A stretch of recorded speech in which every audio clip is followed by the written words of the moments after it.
Yo, how's it going, you guys? It's Marcus Draper. So what is Universal Music Group worth today? What is the intrinsic value if we took a look at Vivendi's market cap at $42 billion? And this was definitely inspired by Jay's comment right over here. It's very interesting in terms of what he was asking here. Basically, how is UMG a good deal for Bill if Vivendi is literally $42 billion in market cap? So this is a good question. And instead of just basing my last video, which I talked about a $53 billion valuation on Goldman Sachs report over here, this was based on April.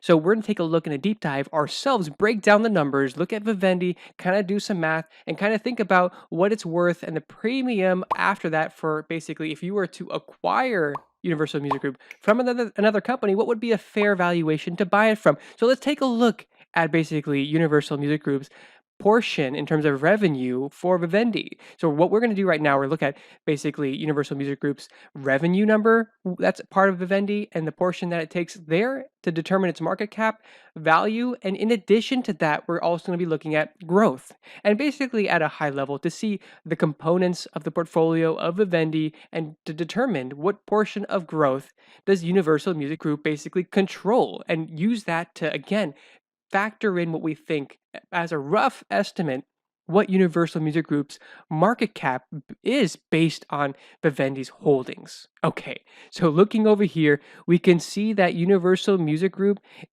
has this nice growth trajectory. This is definitely a nice growth curve. It's been just growing year over year for a while.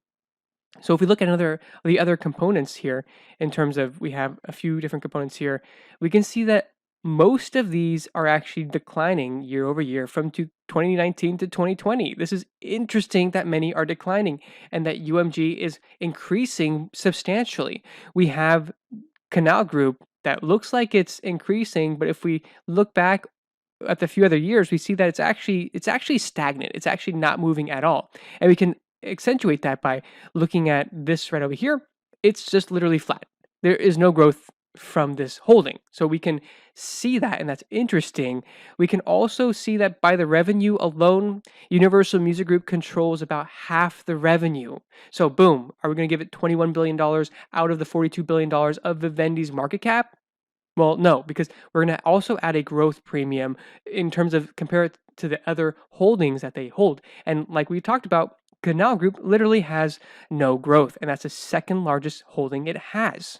And we also see even the third largest holding, HAVAS, is also in decline year over year. And we can look at this right over here, and it doesn't look like it's really growing much at all from what I can see. So we can see that there is not so much growth happening here. We see Gameloft is down year over year. We see all the other ones down below are down year over year, except for EDITIS. It's actually up. If we look at that, we can't really get a growth story from the two data points that we see here from 2019 to 2020. It looks just basically flat, and there's also just no more data points, so we can't really get a growth from that as well. So we can clearly see that the only growth that's really happening here, I mean, and arguably Gameloft will actually start growing in the next several years. However, even if Gameloft, we gave it a super high growth valuation, it's very minuscule part of this portfolio it's not going to have so much weight to it anyway. So we can look at this. Basically, the growth is coming from Universal Music Group. This is clearly the gem of this portfolio that they have in Vivendi. I would conservatively give this a 70% weighting of the market cap worth within Vivendi. And so let me know if you guys agree with that in the comments down below, if you would give it 70, if you give it less. We talked about that it has 50% essentially of the revenue, roughly. It's not exact, but in addition, it has most of the growth by a long shot. It's growing, and it's also just growing a lot. So we can see that based on all the other components here, and this is, again, rough estimate. I think it could be even more than 70%, but let's say roughly 70% based on our numbers right here. And based on those numbers right there, let's try to find out what the market cap is. And this is, again, we're trying to be somewhat conservative here. So Vivendi's market cap, 42 billion, and let's get 70% of this. So it's times it by 0.7, and let's find out what that is. And so we got 29.4 billion. That's the market cap there. Okay, we're not done quite yet. I mean, even it's not going to get to necessarily 42, which PSTH is buying in terms of the market cap of Universal Music Group. So let's take a look at what the additional things are here. And we also know that Vivendi owns 80% of Universal Music Group. So to get to 80 to 100%, we have to time this by basically additional 25% to the upside. If we were going from 100 to 80, we'd basically be going down 20%. But so that's the math there. So we're going to time this by 1.25% to go up from 80% to 100% of the holdings here. We can see that we're at $36.75 billion. Okay, so is that it? Are we done there? So $36.75 billion. We can see here that basically from there to go to 42 billion, this in terms of what Bill got for the deal, we can see basically the premium Bill paid. Because if you're going to buy something from somebody, you're going to pay some premium. Salesforce to buy Slack paid a premium. Any company to buy another company or acquire whatever is going to pay a premium. And this 36.75 is the baseline intrinsic value as of today, is what we are thinking at least. So we can look at this. Basically, we're looking at 14.2875%.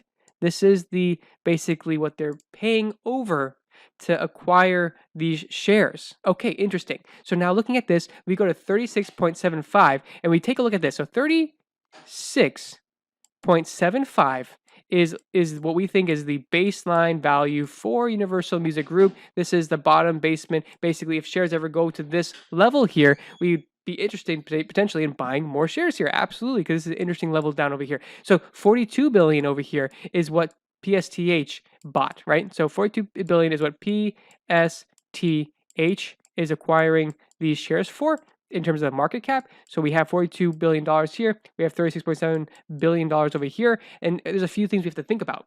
First of all, there's value being added to this deal here. In terms of Universal Music Group, we have UMG over here getting value from this. And why are they getting value from this? They're getting capital. And with their capital, so basically they're getting money. And with capital that they're raising, they can invest in their business and make their business even better. So they're currently sitting at basically number one in terms of they're number one in what they do at the moment. They're the leader. And basically being able to do this, they can increase their lead substantially. They can go into NFTs. They can increase the artists that they have here. They can basically create a better ecosystem here. So this is interesting. In addition to all of this, we also have to look at a few different other things here. It's just simply speaking, when you spin out a company, there is also just value that's added. So when you spin out a company, this increases value. And why is this exactly? It just happens time and time again. Like if Google was to be broken up tomorrow, I think Google shareholders would have increased their value. I think if you took out, for example, Google Maps, this would increase the value of Google Maps to the hole that it is currently sitting in, for example. So basically that's the idea. And this is kind of the idea why companies like to spin off other parts of the companies. And in this case, why would Vivendi be spinning off Universal Music Group? It's because they can get increased value for them and for shareholders, and it would be a good situation for both parties. So this is why they're spinning this out, because they think it's worth more than it's sitting in basically their holdings at the moment, which is worth this much here. They think it could be worth at least this much here, and this is what they sold it for. And on the market, we can potentially see even higher increased valuations for this company. So this is interesting. Let me know what you guys think about these baseline numbers. What do you guys think about Bill? Did he get a good deal at $42 billion? Is it worth less? Is it worth more? Let me know in the comment section down below. And I hope you guys got some value from this content. And if you haven't already, subscribe to this channel for more content like this. And definitely give me a thumbs up. And I'll catch you guys in the next one.